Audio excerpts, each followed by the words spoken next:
यहाँ पर देखिए सोसाइटी के लोग 60% ऐसे हैं जो अब आ चुके हैं सोसाइटी में अपने घर पर, लेकिन अभी बहुत सारी दिक्कतें हैं, जैसे पानी की दिक्कत, क्योंकि पानी की सप्लाई रोकी गई थी, बिजली की सप्लाई रोकी गई थी, उसके साथ ही साथ गैस पाइपलाइन भी रोक दी गई थी। यहाँ पर देखिए कुछ अधिकारी भी आए हैं, बताया जा रहा है आईजिल से जुड़े हुए ही है, जो यहाँ देख रहे हैं कि गैस पाइपलाइन को कब से चालू करना है, यहाँ आकर मुआयना किया जा रहा है। लेकिन आपको जरा जल्दी से ये दिखा देते हैं मलबा, ये मलबे का ढेर। हालांकि जो सबसे पास है यहाँ पर टावर में, उनके सामने चुनौती यही है कि जैसे हवा चलेगी तो धूल का एक गुब्बार सा उनके घर की तरफ आएगा। लेकिन यहाँ कोशिश यही है कि पानी का छिड़काव किया जाए सोसाइटी के बाहर। आसपास जो एरिया है, पहले वहां पर क्लीनिंग का काम चलता हुआ दिख रहा है, हम देख पा रहे हैं। लेकिन उसके अलावा अगर आप कहिए तो देखिए उधर जेसीबी मशीन वहां खड़ी हुई आपको नजर आ रही है। मलबा हटाने का काम आपसे बताया जा रहा है थोड़ी देर में शुरू होगा। लेकिन चुनौती यहाँ पर यह है कितने बड़े बड़े आपको ये जो पूरी इमारत का हिस्सा एक तरीके से आप कह लीजिए टूटा हुआ गिर रहा है, सरिया ये आपको लगे हुए दिख रहे हैं, इनको अभी काट कर, इनको तोड़कर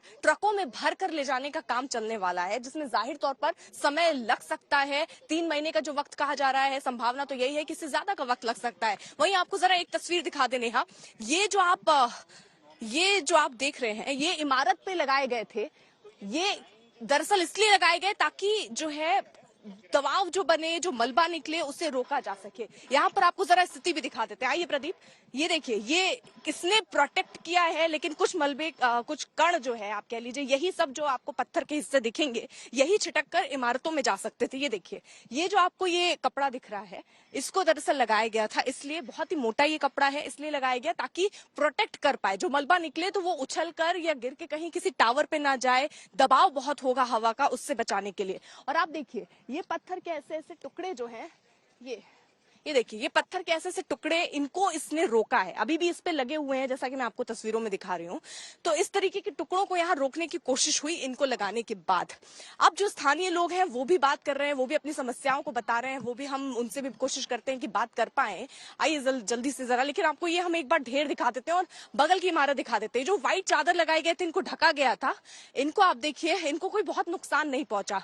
दूसरी तरफ ये कंटेनर बनाए गए थे, और कंटेनर इसलिए क्योंकि इस ट्विन टावर और इसके बगल में बहुत कम स्पेस था, और इस कंटेनर को इसलिए बनाया गया कि जब धमाका होगा तो कहीं इमारत पर दबाव की वजह से कोई क्रैक नहीं आए। तो ये कंटेनर उसके बगल में रिम्स रखे गए ताकि वो उसको झेल पाए और वो दबाव की वजह से इमारत को कोई नुकसान ना पहुंचे। आइए जरा जल्दी से कोशिश करते हैं, कुछ लोग हैं उनसे बात करने की, स्थानीय लोग हैं, वो किस तरीके की चुनौतियों को फेस कर रहे हैं, उनसे जरा बात करने की कोशिश करते हैं। सुशांत भी हमारे साथ, हमारे सहयोगी इस वक्त जुड़े हुए हैं, कुछ लेडीज हैं, उनसे बात करते हैं। मैम, आप शिफ्ट हो गई थी यहाँ? हाँ जी। किस तरीके घर कोई डैमेज हुआ आपका? नहीं, घर कोई डैमेज नहीं हुआ है। कोई नुकसान नहीं? नहीं, कोई नुकसान नहीं हुआ। अच्छा, पानी की सप्लाई और ये सब जो बोला जा रहा था, सब सप्लाई शुरू हो गई? हाँ जी, नॉर्मल सप्लाई आ रहा है, water supply, electricity also all have resumed. Gas वगैरह? गैस भी बिल्कुल ठीक है, सब शुरू हो चुका है। एक डर आपके मन में था जब आप इमारत टूटते हुए देख रही थी कि घर पहुंचेंगे तो पता नहीं कितना डैमेज हो, क्या हो? हाँ, एंग्जाइटी तो थी। हमारा टावर फिर भी थोड़ा सेफ था, ब्लूस्टोन 2 उस साइड में है, पर इन टावर्स के लिए तो बहुत डर था कि कुछ डैमेज ना हो जाए। सब लोगों ने घर, सबकी उम्मीदें होती हैं, तो कुछ ठीक है। सुशांत भी हमारे साथ मौजूद है, वहाँ सुशांत का रुख भी कर ले। तो सुशांत, आप जहाँ पर मौजूद है वहां से क्या हलचल देख पा रहे हैं?